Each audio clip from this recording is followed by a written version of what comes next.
You've been talking about fact and fiction. What are the potencies and pitfalls of mixing the two? The pitfalls of writing historical fiction are that you have to make a decision as a novelist where your responsibility lies. Does it lie to the story? Does it lie to the characters that are real people? Does it lie to the characters that you've made up? For me, I'm very clear. Firstly, I don't think of myself as a historical writer. I think of myself as an adventure writer, and that I'm writing imaginary characters against the backdrop of real history. So everything in my latest novel, Citadel, which is set in the Second World War, and the resistance unit and the resistance movement in the southwest of France. Anytime I have made something up, an ambush at a place called Bagnoul or something like this, at the back I say so. Because I want people to be able to go and read the real history of the real, very brave and courageous women, résistants, who were there and who gave their lives in many cases for it. And I don't want people to think, oh, now I know. I want them to go to the historians if they've loved the book. The problem is when novelists decide that they can play fast and loose with the facts and move things, make things up. For me, sometimes putting imaginary words in real people's mouths, because then the danger is that people think that is true. And we know that we repeat the mistakes of history, but we can sometimes learn from them. And if the history is therefore distorted, then where does that leave us? So that was what we were talking about. Very, it wasn't a serious event all the way through, but the things that we were talking about have potentially really serious consequences.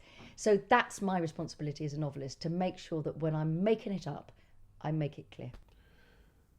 Why do readers seem to like the combination so much? I thought in the second of my Languedoc trilogy, Sepulchre, which is a fin de siècle novel, one of the characters and inspirations for the book was the French composer Claude Debussy. And I had my imaginary characters, Léonie and her brother, living in the same block in Paris. And the moment I started writing, I thought, I can't do it. I can't make Léonie meet him because she's made up and he was real. So other novelists don't feel that. I mean, whether it's Hilary Mantel or Philippa Gregory, they write real characters with dialogue that is theirs. I just found it made me I just couldn't pull it off. So I don't have my real characters, except in Labyrinth, where Raymond Roger Trancavel, who is the leader of Carcassonne, the Viscount there, I have a scene where he is calling his men to arms. We've got that testimony written down. So I felt I could just sort of do it. And there was something about it being 800 years ago that made it possible. Second World War, I simply couldn't do it. I just felt, these are real people who have men and women descendants walking about, and it just felt wrong for me. Can you describe how you personally work in terms of character, plot and place? Which comes first? Which is the most important? Oh, place. It's one of the reasons I think of myself as an adventure writer. I see myself sitting in the very lowly, at the feet of, on the one hand, Emily Bronte, and on the other hand, Rider Haggard. And what makes those novels work, whether it's Wuthering Heights or King Solomon's Mines, just to use those as examples, is the sense of place. The fact that the story couldn't happen anywhere else. It's not just a backdrop. The character and the nature of the characters and the nature of the story come out of the land. And that's what I think I'm doing. The Languedoc trilogy it's a series of love letters to Carcassonne and the southwest of France. And so that comes first, and that sense that plot and character are indistinguishable. People can only behave in character. The plot can only happen because they are who they are, and they live where they live. And the mythology and the landscape and the legend of southwest France is fundamental to the stories that I'm trying to tell. Eskimo Kissing and Crucifix Lane preceded the trilogy, a coming-of-age story, a sci-fi tale. I think you've even written a book on motherhood. Can you talk about the process of finding your own voice and your own form, indeed, as a writer? One of the things that is so interesting is that you think that you will write the sort of books that you enjoy to read. But the newsflash with this is that the sort of reader you are might not be the sort of writer that you are. So when I started writing, I involved in setting up a literary prize, do quite a lot of interviewing about relatively contemporary literary fiction, very interested in classical music. And I thought, therefore, I'd write quite literary novels, you know, that were obviously beautiful and exquisite. But guess what? I couldn't do that. Didn't have that skill at all. So with my first books, I was writing as a reader.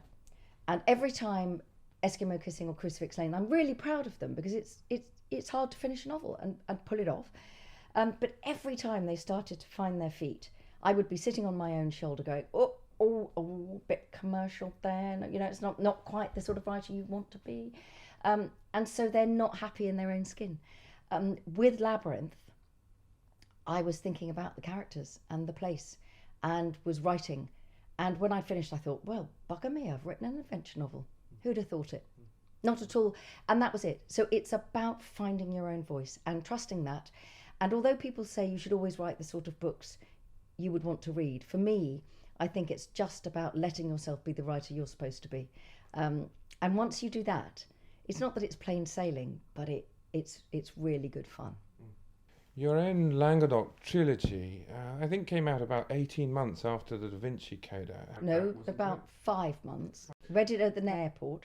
My son, when I delivered the first draft of Labyrinth, he went to, the export edition, said, "Oh, Mum, this looks like this be your cup of tea." Book set in France, Grail. I thought, I don't believe it. I've been working on Labyrinth for 10 years. It's a whole bus thing, isn't it?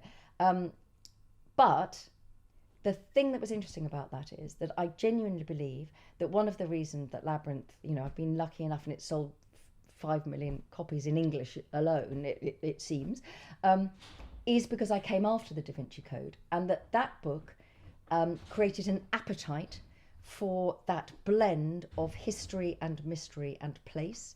And also I have almost a 50-50 male-female readership, which is not particularly common for female writers who write all the leads are women. And I think that is because there was a lot of men who went back to reading fiction because of the Da Vinci Code and then wanted something else. So I feel like, at the time it was a bit like, but I think it was a great benefit to me in the long run.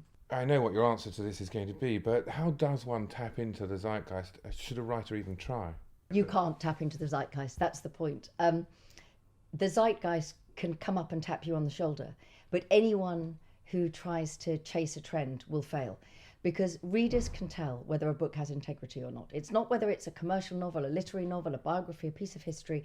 They know whether the book goes from the inside out or whether it's an author sitting on the sidelines going, oh, books about snow sell or books about Grail sell. And also, if you're a writer like me, Citadel took 4 years to research and 18 months or so to write. I'll tell you what, the zeitgeist has moved on by the time you get there.